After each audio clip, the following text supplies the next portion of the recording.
The fluorescent lights stuttered overhead, each flicker sending a jolt of pain through my skull. Antiseptic and something else? Was that flowers? Filled my nostrils as I tried to blink away the fog. My throat felt like sandpaper, my limbs like concrete. A monitor beeped steadily to my right. She's responsive. Dr. Patel, she's responsive. A nurse's face swam into view, her eyes wide with shock. I tried to speak, but only managed a rasp. Eliza? Eliza, can you hear me? Squeeze my hand if you can hear me.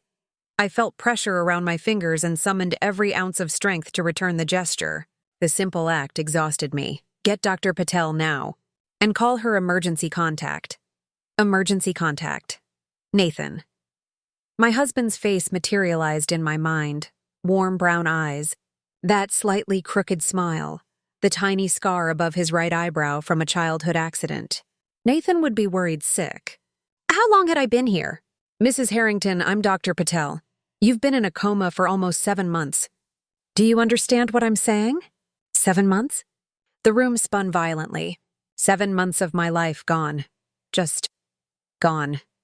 We've contacted your emergency contact. He's on his way, I managed a weak smile. Nathan was coming. Whatever had happened, whatever I'd missed, we would face it together. Just like we always had. I had no idea that the man I loved, the man I'd built my life with, was about to become the architect of its destruction. 3 weeks later. Ms. Harrington, your progress is nothing short of remarkable, Dr. Patel said, reviewing my chart with undisguised amazement. Most patients who wake from prolonged comas don't regain mobility this quickly. I gripped the parallel bars in the physical therapy room, sweat beading on my forehead as I took another tentative step. I have motivation, I replied through gritted teeth. 7 months in a coma following a hit-and-run accident had robbed me of muscle mass and coordination, but not determination. Every painful step brought me closer to going home. To Nathan, to our penthouse overlooking Central Park, to the life that had been violently interrupted that rainy October evening. Speaking of motivation, your friend is here again. Dr. Patel nodded toward the door where Maya stood, her copper curls caught in the afternoon sunlight streaming through the window. Maya had been my rock since I'd awakened. She visited daily, bringing home-cooked food that made hospital fare bearable, fresh clothes, and, most importantly, news from the outside world. My parents had both passed years ago, and my brother lived abroad. Nathan had visited only twice since I'd regained consciousness. Brief, awkward visits where he'd seemed distracted, almost impatient. Work, he'd explained with a tight smile. The Kensington acquisition is all-consuming, I understood. Nathan was an investment banker. Mergers and acquisitions were demanding mistresses. Still, a small voice whispered that something wasn't right. I silenced it. After what I'd been through, paranoia was probably normal. Look at you conquering those bars, Maya exclaimed, crossing the room to hug me as I finished my session. At this rate, you'll be dancing at Devereux's reopening next month. Devereux was the art gallery I'd built from nothing over the past decade. According to Maya, my assistant director had kept it running during my absence. But sales had dipped without my connections and curatorial eye. I can't wait to see it, I said, lowering myself into the wheelchair. My legs were stronger, but not strong enough for the long walk back to my room. Any word from Nathan today? Maya's smile faltered slightly. Not that I know of, but I'm sure he's swamped. In the 3 weeks since I'd awakened, Nathan had called only a handful of times, each conversation brief and strangely formal. When I mentioned coming home, he'd hedged. The penthouse wasn't ready for someone in my condition. I needed professional care. The doctors advised against it. Have you been by the penthouse? I asked Maya as she pushed me back to my room. A pause. No, I haven't had reason to. Would you? I'd like to know if my plants survived, and maybe bring me some of my own clothes. The ones you brought are lovely, but I miss my own things. Maya's reflection in the window we passed looked troubled. Eliza, I think that should wait until you've spoken with Nathan. I twisted in the chair to face her. What aren't you telling me? It's not my place, she said, but her eyes couldn't meet mine. Maya, I've been in limbo for 7 months. I need something real. Please. She wheeled me into my room and shut the door before perching on the edge of my bed. I've tried calling Nathan several times to discuss this with him. He doesn't return my calls. My heart rate accelerated. Discuss what? Maya took a deep breath. About 2 months after your accident, Nathan started seeing someone. A woman from his office, Vanessa Lockhart. The name struck me like a physical blow. I knew Vanessa, tall, immaculately groomed, with a predatory smile. She'd attended a few company functions with us. I'd noticed how her eyes followed Nathan, but had dismissed it as harmless admiration. They've been together since then, Maya continued, her voice gentle but firm.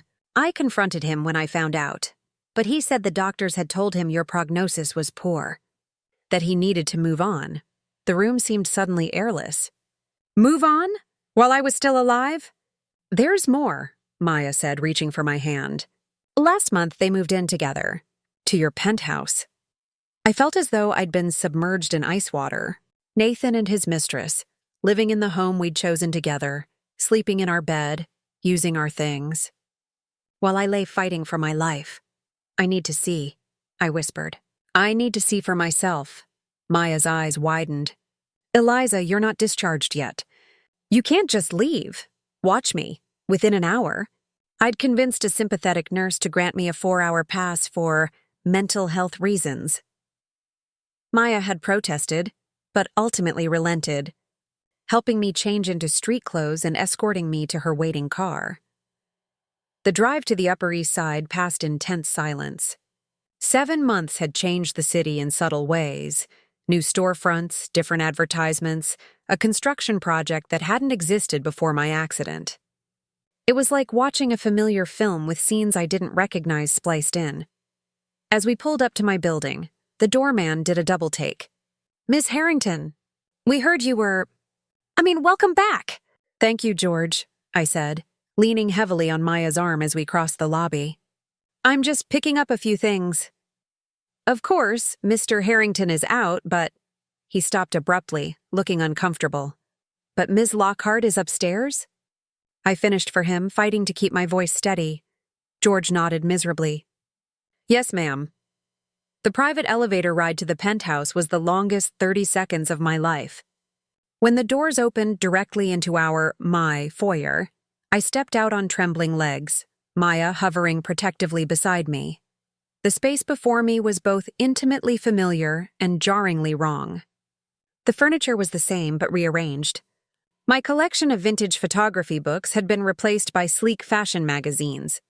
A jacket I didn't recognize hung on the coat rack. And on the side table, where a photo of Nathan and me on our wedding day had stood, there was now a picture of Nathan with his arm around Vanessa, both of them smiling on some tropical beach.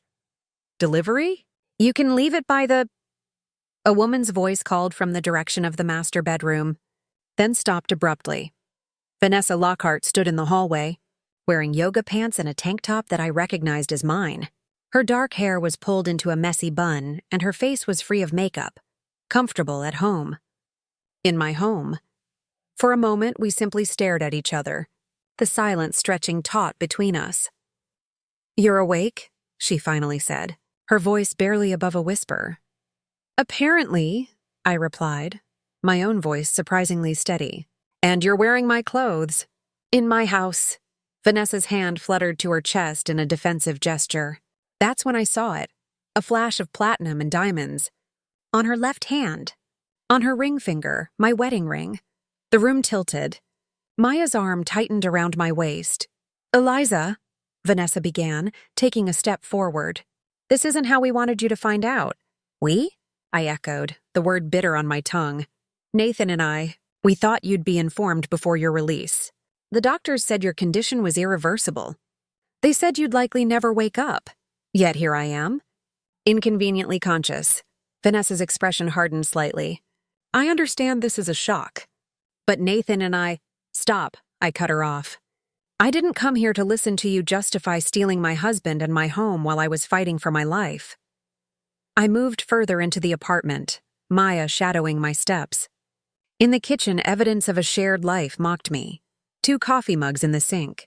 A shopping list in unfamiliar handwriting on the refrigerator. A bottle of the pretentious green juice Nathan had always refused to try when I suggested it.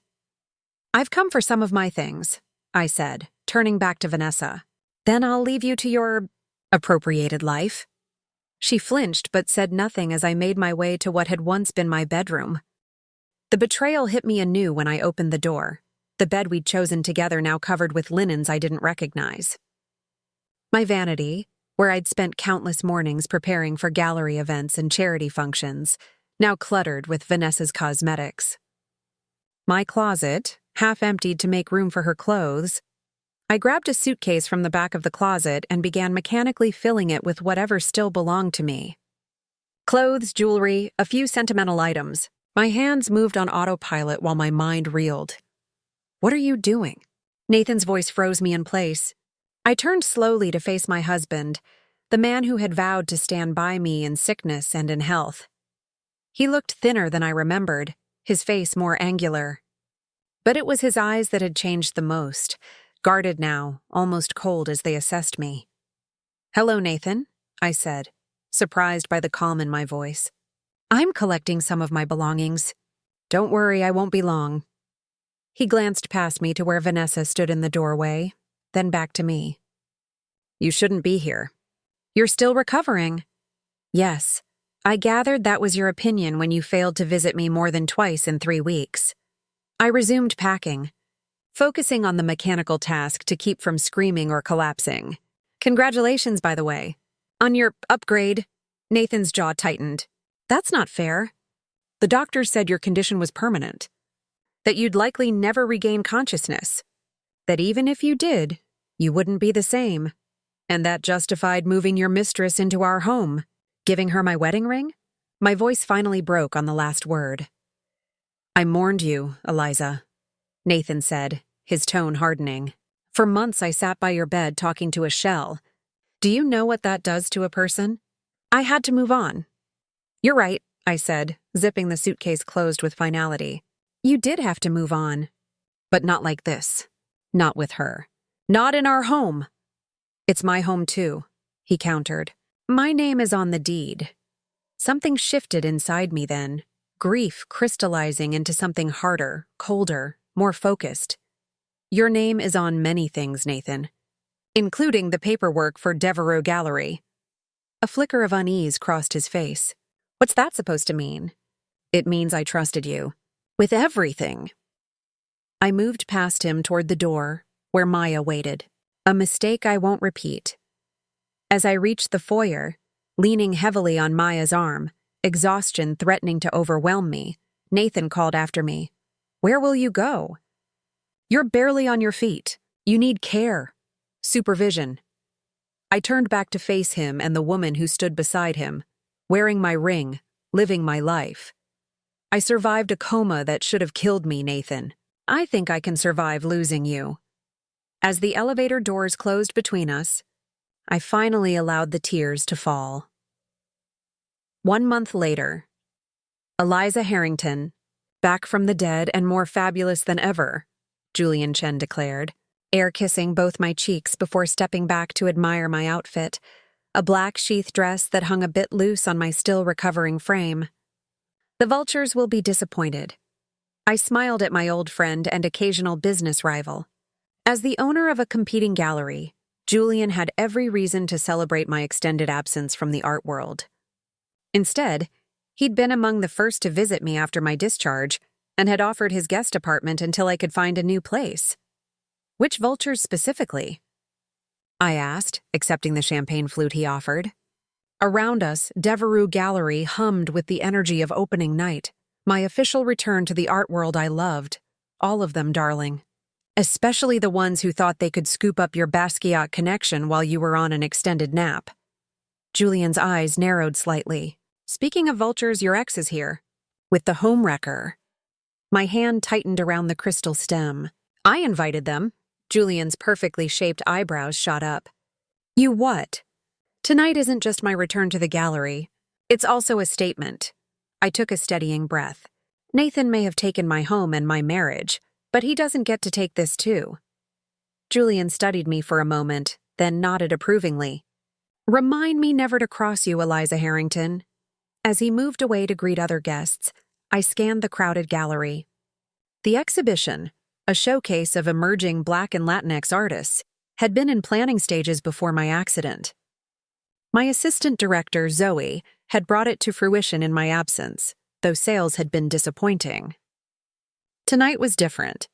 Already red sold dots appeared beside several pieces, and the energy in the room was electric.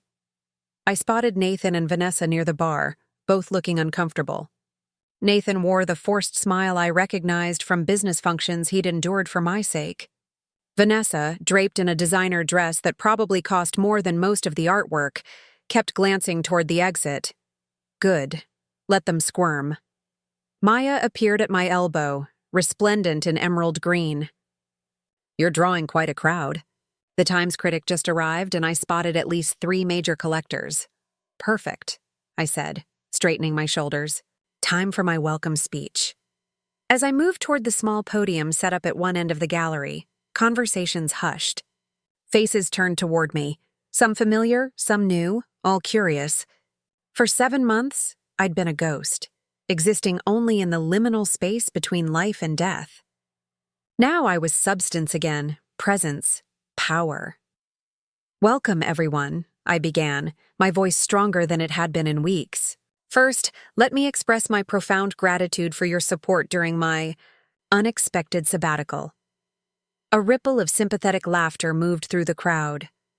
Art has always been about transformation for me. The alchemy that turns pain into beauty, chaos into meaning. The pieces you see around you tonight represent transformations of their own, stories of survival, of reinvention, of rising from the ashes. My eyes found Nathan's in the crowd. He shifted uncomfortably. Some of you may know that my own life has undergone significant transformation recently. A near-death experience tends to clarify one's priorities. I paused, letting the words hang in the air. I've learned who truly stands by me in darkness and who prefers to seek light elsewhere. Nathan's jaw tightened. Vanessa stared fixedly at her champagne. But tonight isn't about what I've lost. It's about what I've found. A renewed purpose, a clearer vision, and the freedom to pursue both without compromise. I raised my glass. To transformation. To resilience. And to the art that sustains us through both. The crowd echoed my toast, applauding as I stepped away from the podium. As conversations resumed around me, I made my way through the gallery, greeting patrons and collectors, discussing the works with genuine passion. For the first time since awakening, I felt fully alive, fully myself. An hour into the event, as I was explaining a particularly striking mixed media piece to a potential buyer, I felt a presence at my shoulder. You look well, Nathan said, his voice low. Recovery suits you. I excused myself from the conversation and turned to face him. Up close, I could see new lines around his eyes, a tension in his shoulders that hadn't been there before. Thank you for coming, I said, my tone professional. I'm glad you could both make it. Nathan glanced across the room where Vanessa was engaged in what appeared to be a strained conversation with Julian. It was unexpected, the invitation. Was it? You're still listed as a patron of the gallery. About that, he began, shifting his weight. I've been meaning to discuss your financial stake in Devereaux. I finished for him. Yes, we should talk about that. But not tonight. A server passed with a tray of champagne. I took a fresh glass, using the moment to gather my thoughts. How are you really doing, Eliza? Nathan asked, and for a brief instant I glimpsed the man I'd married, concerned, attentive. I'm alive, I replied simply.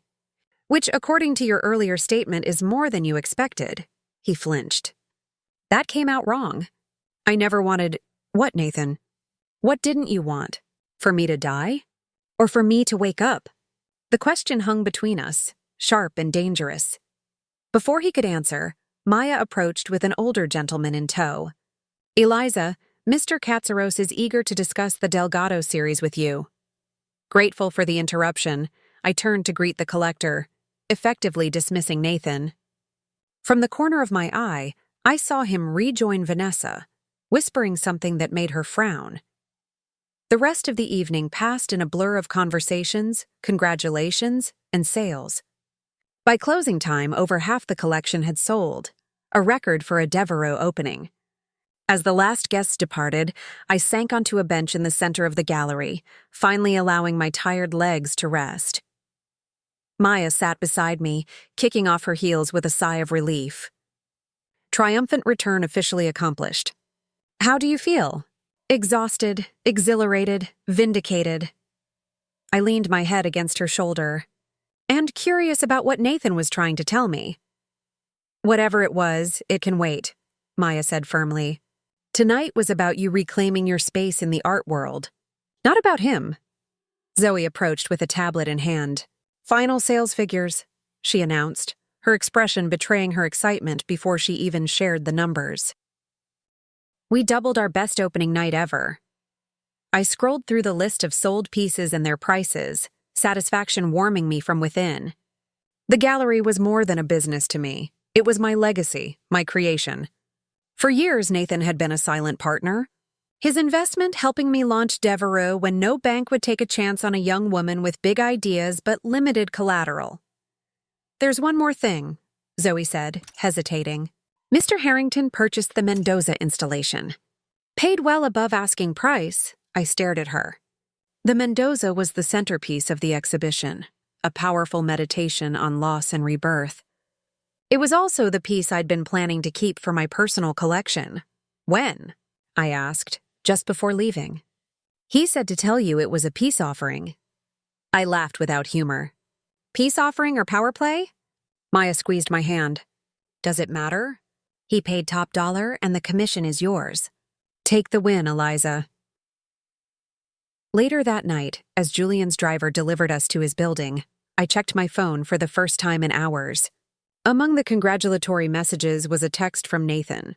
We need to talk about the gallery. Tomorrow, 2 p.m., my office. No, please. No, if you're available.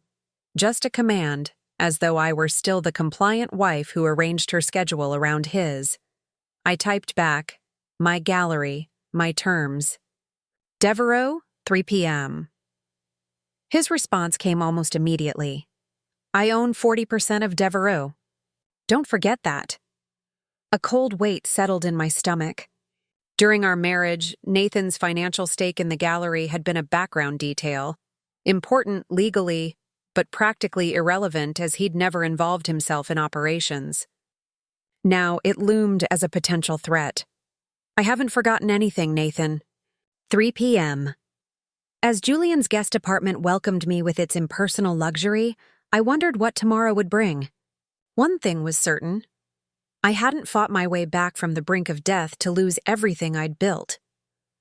Whatever game Nathan was playing, I intended to win. The gallery was quiet the next afternoon, closed to the public following the successful opening. I'd spent the morning with my lawyer, Victoria Diaz, reviewing the gallery's founding documents and partnership agreement. The news wasn't encouraging.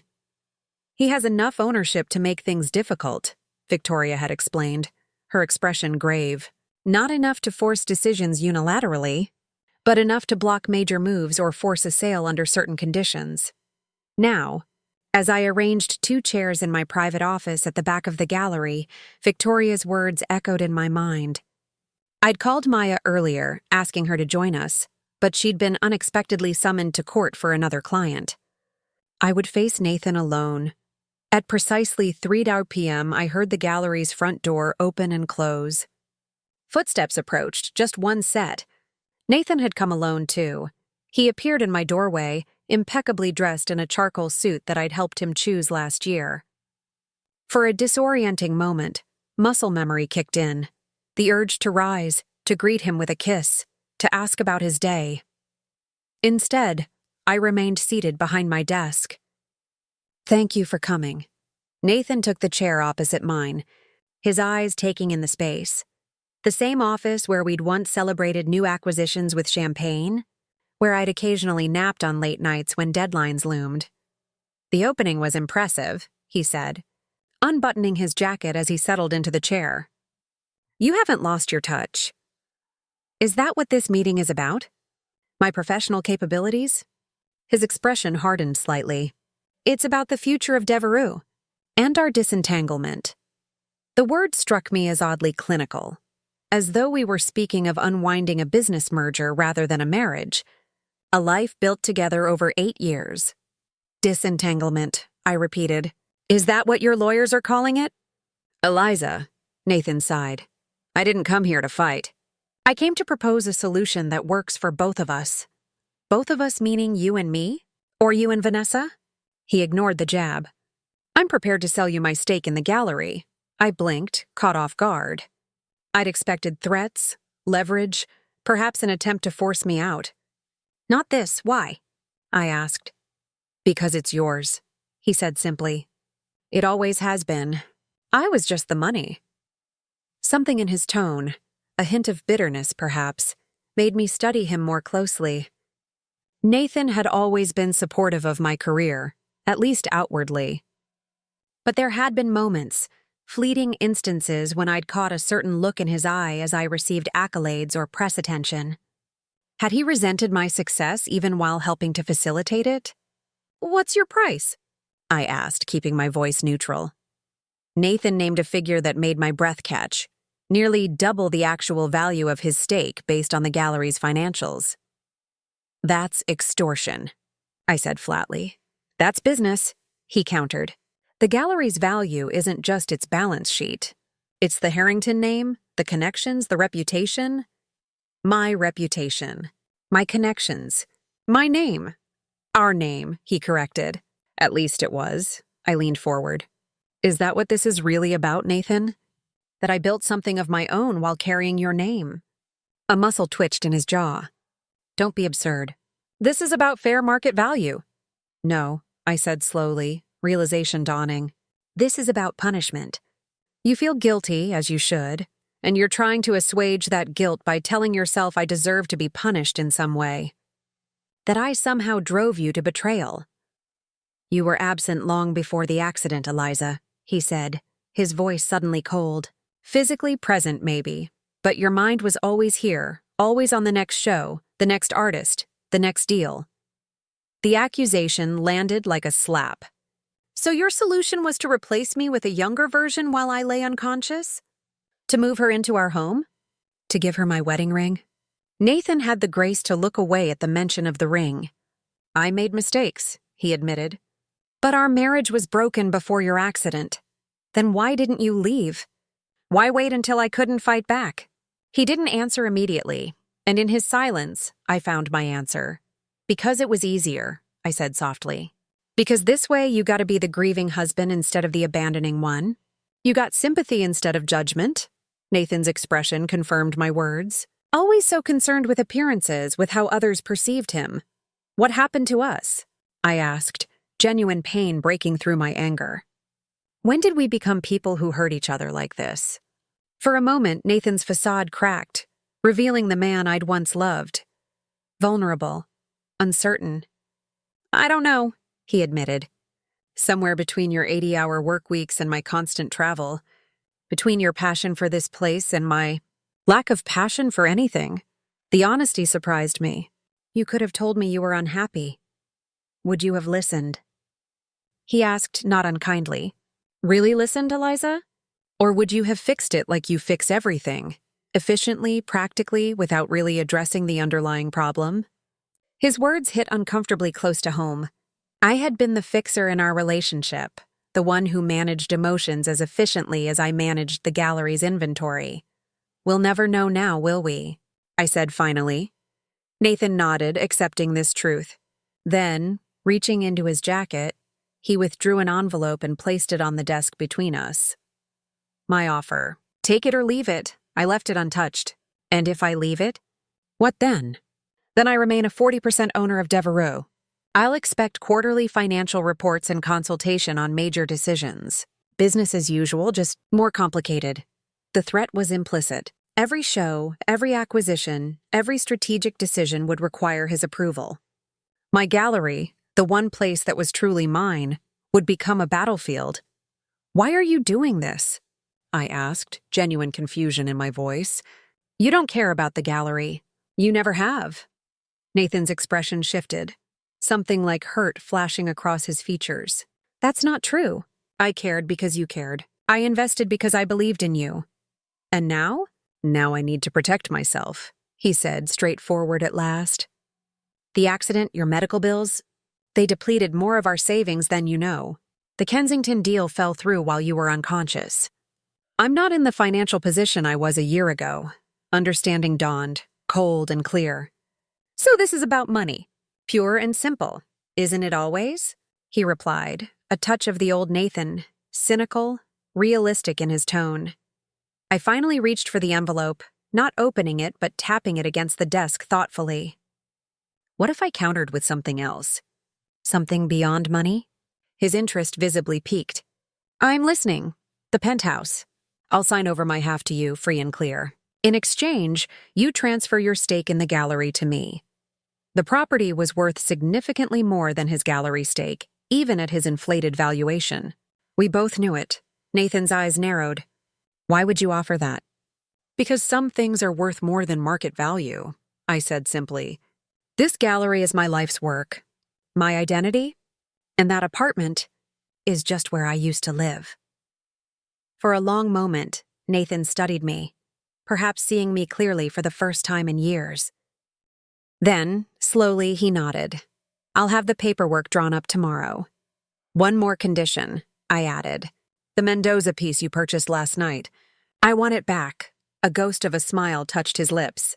I bought it for you, he admitted. I knew it was your favorite. The unexpected gesture caught me off guard. Why would you do that? Nathan stood, buttoning his jacket with the precise movements I'd watched 1,000 times before. Because despite everything, I did love you, Eliza. And I am sorry for how things ended. As he turned to leave, I called after him. Nathan? He paused in the doorway. My ring. The one Vanessa is wearing. It was my grandmother's. Pain and shame crossed his face. I'll get it back to you. After he left, I sat alone in the office for a long time. Emotions warring within me. Grief for what was lost. Rage at the betrayal. But beneath it all, a strange sense of liberation. The life I'd built with Nathan was gone. But the life I'd built for myself remained. And perhaps, without the weight of a failing marriage, it could flourish as never before. 6 months later. The sunset cast Central Park in golden light, visible through the wall of windows in Julian's apartment. My apartment now, after I'd purchased it from him when he decided to relocate to Berlin.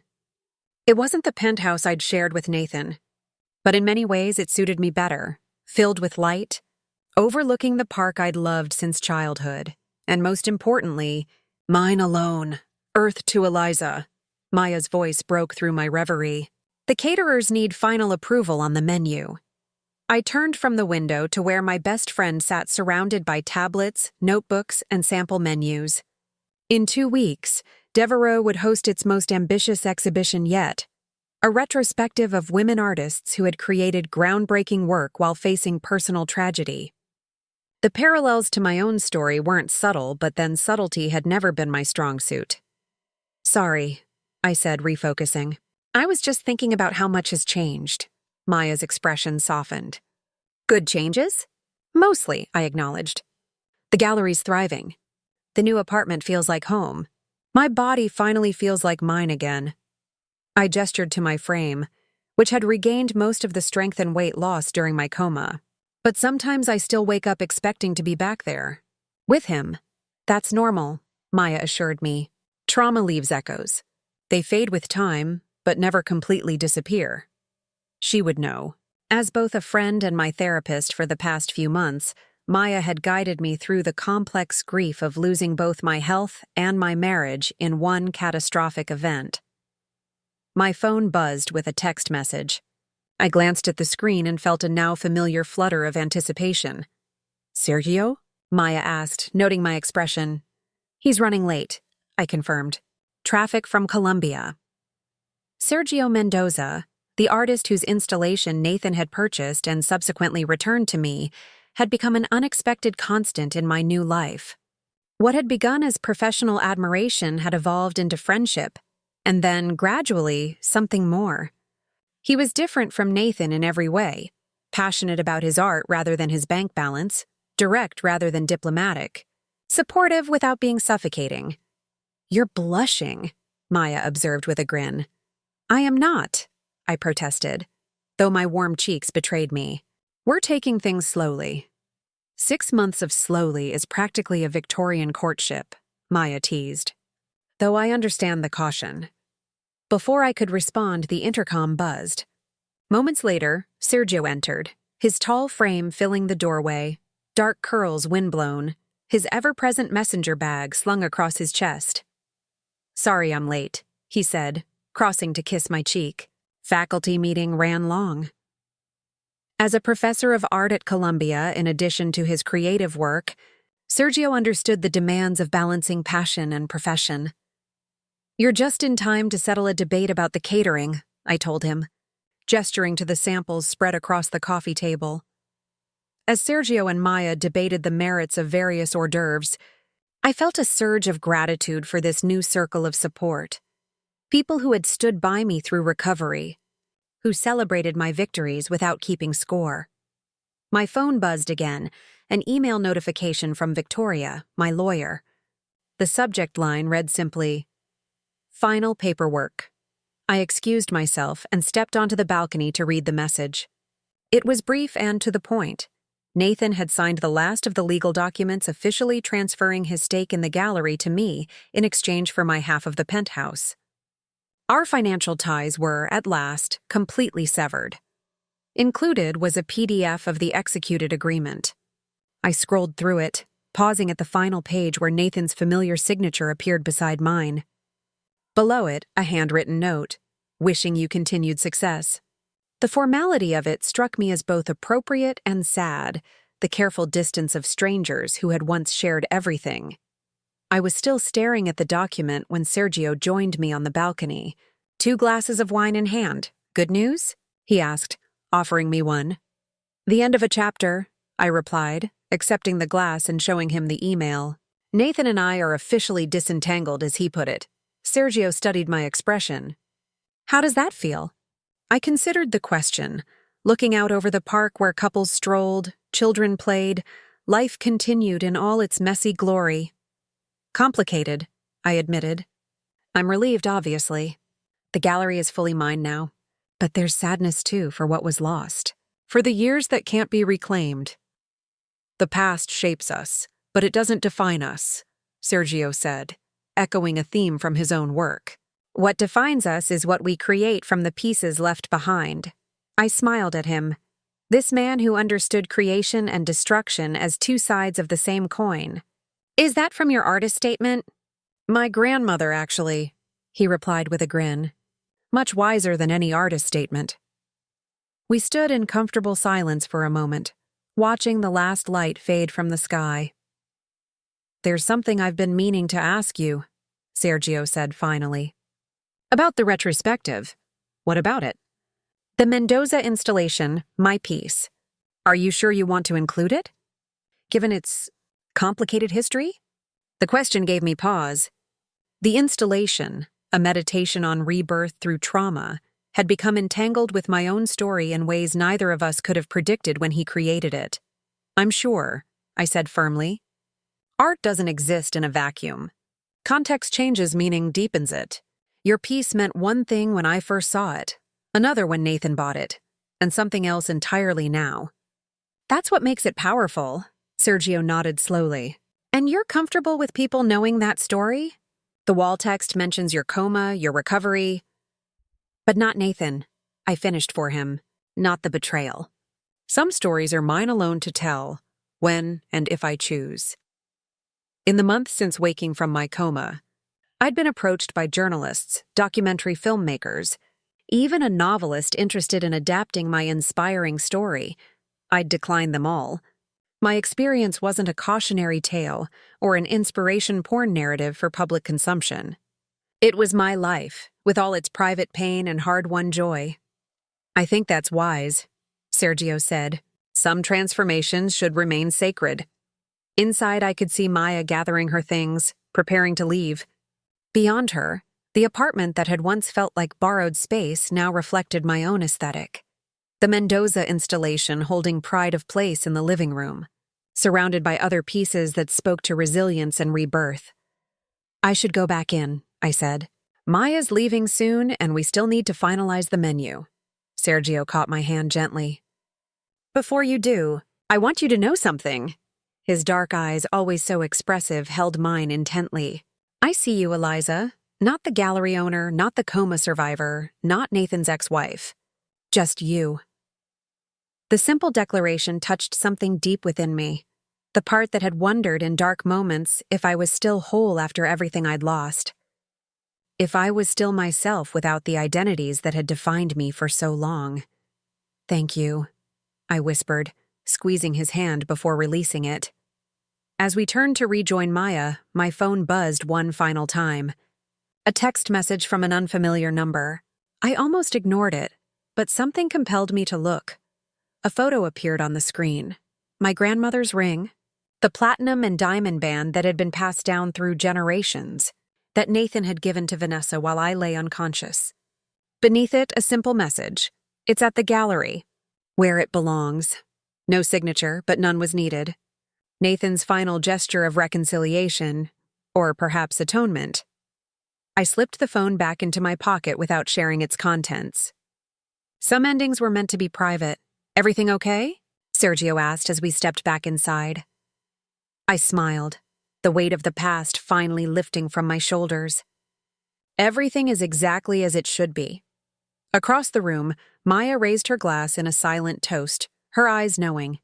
She had witnessed my journey from its darkest moment to this new beginning, had helped me find strength I didn't know I possessed. As the three of us settled around the table to finalize plans for the exhibition, I felt a sense of completion. The woman who had awakened in that hospital bed, confused, betrayed, broken, was still part of me. But she was no longer all of me. I had woken from more than a coma. I had woken to my own life, reclaimed and reimagined, and this time, I was wide awake. And that wraps up today's story. Now we want to hear from you. Where are you watching from? Drop your city or country in the comments, and let's see how far these stories reach. If this story moved you or gave you chills, give it a like, share, and subscribe for more powerful stories. One last thing, rate the story from 1 to 10 in the comments. Your feedback helps us bring you even better ones next time. Thanks for watching. We appreciate you being part of this storytelling journey.